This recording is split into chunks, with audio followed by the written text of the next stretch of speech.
For our presentation, we decided to do the behavior assessment system for children. We're doing the third edition, which is the most recent edition. Our population target are children and adolescents aged 2 to 18 who are experiencing behavioral disturbances and also externalizing behaviors. In this population, some of these disturbances can be caused by ADHD, autism spectrum disorder, or even emotional disturbances that don't come with a specific diagnosis. So the biopsychosocial needs include three different categories. So the social needs that can be helpful is belonging, safety and security, social interaction, self-esteem and confidence, patience and consistency. These are all things that just work to give the child everything that they need to succeed. For the biological needs, these include sleep, nutrition, physical exercise, treating underlying conditions, and medications. And then for the psychological needs, validating emotions, love and support, mental health care, building self-esteem, and encouragement are all psychological needs that can benefit a child who is experiencing behavioral disturbances. So the use of formal assessments has come a long way, especially for behavior assessments. When they first started doing behavior assessments, it was super broad, but as time's gone on, it has been more specific and they can measure more things. So formal assessments can be used to evaluate behaviors, emotions, and functioning. They can be used for diagnoses like ADHD, autism, ODD, and they can also help for education. So they can help develop IEP plans, BIP plans, and 504 plans. And all these together work to help create a supportive environment for the child, as well as create appropriate interventions for their behavioral needs. Other assessments, such as functional behavior assessment, this assessment is used to determine the function of behavior. Some strengths, it's commonly used assessment works well for a large variety of individuals, age ranging from 2 to 22, while a weakness is it works best in a school setting with students who have an IEP plan and an IEP team. This creates limitations for children who do not have an IEP or who have not currently enrolled in a public school setting.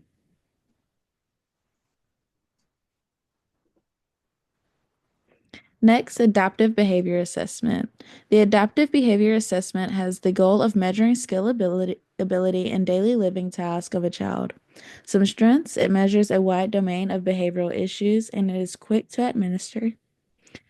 Weakness, it needs a teacher and educator to complete, which may not be available for children under the age of 5, and it's best from birth to age 89. All right, the DBRS. This assessment analyzes emotional disturbances in individuals that result in behavior problems. Strengths, it's easy to administer, measures a wide range of disturbances, and it only needs one person to administer it.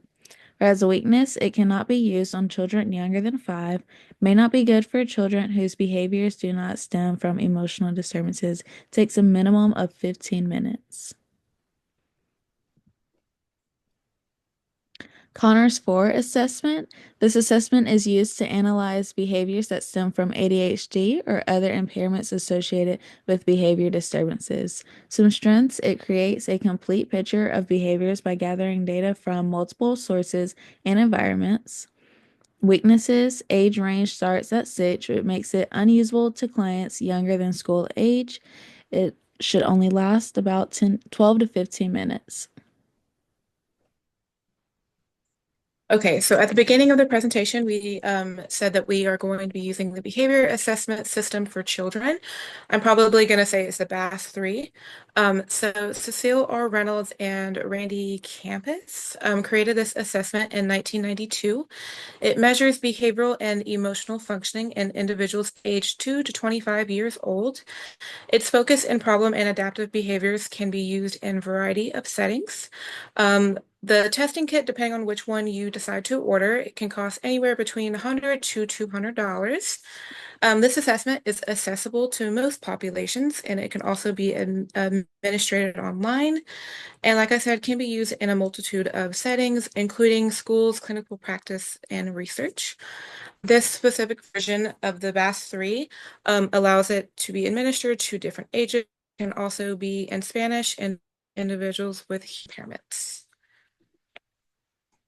So to administer this test, the test administrators are required to have completed a recognized graduate program in psychology or similar fields like counseling or clinical psychology, and received formal training in the testing, scoring, and interpretation of behavior assessments alongside supervision with the assessment. So with assessing, this assessment assesses the child's home life, school life, and community. The type of reports in this is teacher rating scales, TRS, parent rating scales, PRS, self-reporting personality, SRP, the student observation system, SOS, and structured developmental history, SDH. With these reporting skills, just to go a little bit further into depth, the teacher rating skills, the TRS, this is completed by a teacher or any other qualified school personnel. It intends to measure adaptive or behavioral issues seen in the school setting. It takes about 10 to 20 minutes with about 105 to 160 items on the scale. It does use a Likert type scale from 1 to 4, from never to almost always. And the PRS, which is the parent rating scale, it is completed by the parent or caregiver. It intends to measure the adaptive behaviors in a home or community setting. It does take about the same amount of time, 10 to 20 minutes, with about 139 to 175 items on the test with the same voices. Then it's a self-report personality. This is completed by the child or the adolescent that's being tested. It measures the child's insights about their thoughts and feelings, and this takes about 30 minutes. Then we have the student observation system. This is completed by the qualified professional, which is like the clinician or school counselor. This uses the direct observations of a child's behavior in a classroom setting. It assesses both adaptive and maladaptive behaviors. Since this is more structured and conducted by the professional, it uses monetary time playing during 3-second intervals, spaced 30 seconds apart over a 15-minute period. And last, structured developmental history.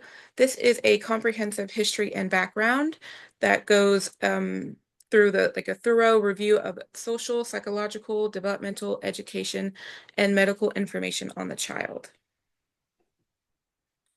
So how is this assessment relevant to our population? So our intended population is school-age children that are exhibiting behavioral issues from social emotional issue. The BASC-3 is a multi-dimensional assessment that assesses for social and emotional issues. It can be used in various settings such as school and at home, as it uses observations and data from multiple perspectives such as parents and teachers. This assessment can be beneficial to find the root of our problem because it takes the multi-method and multi-dimensional stance. All right, history of BASC-3. BASC-3 was developed by Dr. Cecile Reynolds and Dr. Randy Campus. But before BASC-3, there was BASC-1 in 1992, a multidimensional, multi-method approach to assessing children and adolescents' emotional and behavioral. Then it was the BASC-2, 2004, which aligned more with the DSM-4 and expanded scales. And then BASC-3, which was designed in 2015 and aligns more with the DSM-5 and is used in a more diverse usage. The BASC-3 assessment is an assessment because it allows both parents and teachers to rate students as well as self-reporting skill for clients to complete. So some strengths of the BASC-3 is it's a comprehensive test that assesses both the child's home and school life. For the most part, it allows the child to be in their natural environment when they're taking the test. And it can identify different behavior problems for developing FBAs, BIPs, IEPs, and it has a strong base of theory and research, and it has highly interpretable scales. But some cautionary measures to look out for is the risk of response bias and inconsistencies with the data. So because of that, you've got to double check to make sure that the data you've collected is accurate and reliable. And even with accurate data, further assessments may be needed for the individual being assessed. And here are some references. Thank you.